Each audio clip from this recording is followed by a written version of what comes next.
Letos sejem Sobra praznuje 20 let, čeprav bo komaj 9. sejem, dvakrat smo ga v tem 20-letnem obdobju morali odpovedati, enkrat zaradi gospodarske krize, enkrat zaradi korone. Drugače pa smo prvi sejem organizirali v letu 2003. Če se spomnite, smo takrat imeli tudi v marcu referendum za vključitev Slovenije v evroatlantske povezave, torej v Zvezo Nato in Evropsko unijo. In referendum je uspel, kot veste, in mi na Pomurskem sejmu smo to priložnost izkoristili in se dogovorili, da organiziramo prvi sejem Sodobna vojska, se je takrat imenoval.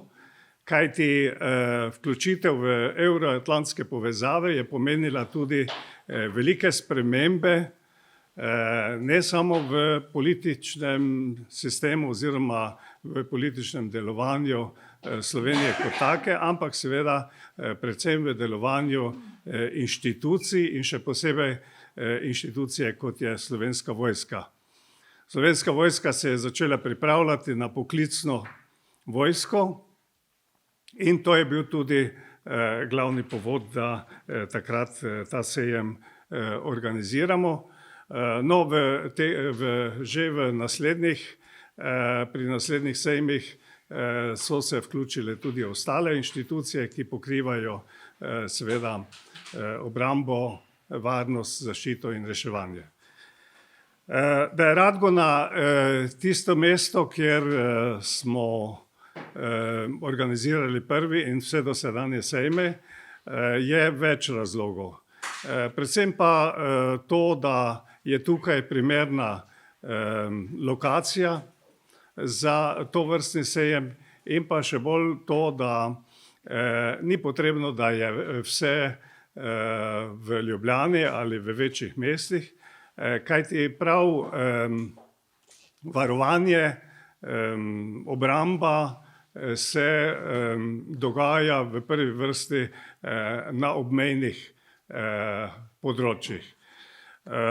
Tako da Radgona je bila tudi v zgodovini vedno nekako na udaru, na stičišču tega, kar se je mogoče dogajalo tako recimo po prvi svetovni vojni, ko je Maistrova ekipa prevzela nadzor na meji, pa pozneje v drugi svetovni vojni in seveda še posebej tudi se je poznalo dogajanje v Radgoni ob osamosvojitvi Slovenije.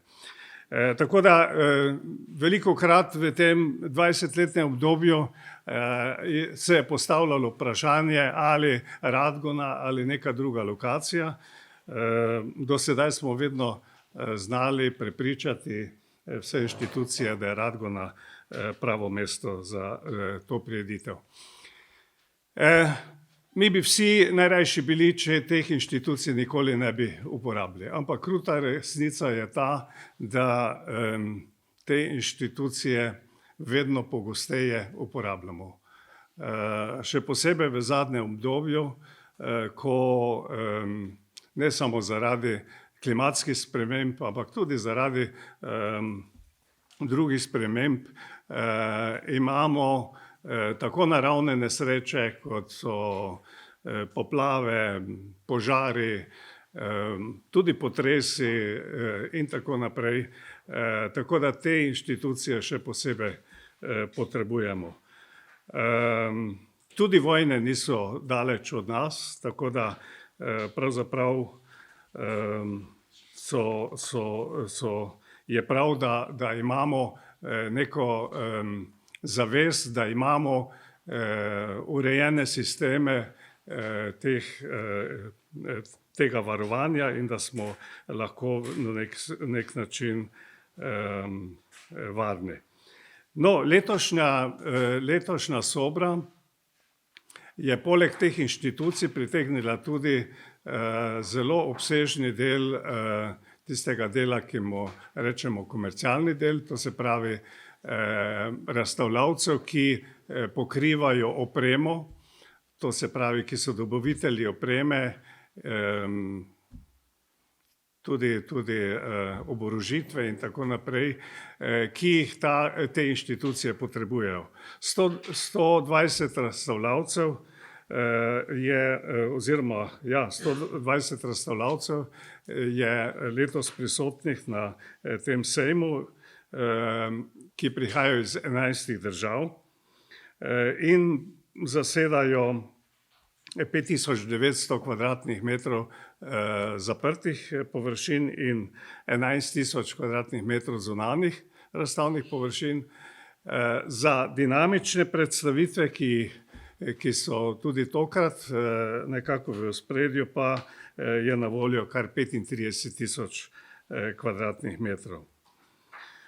Zdaj, sejem bo svečano odprl minister za obrambo, gospod Marjan Šarec, in torej 21.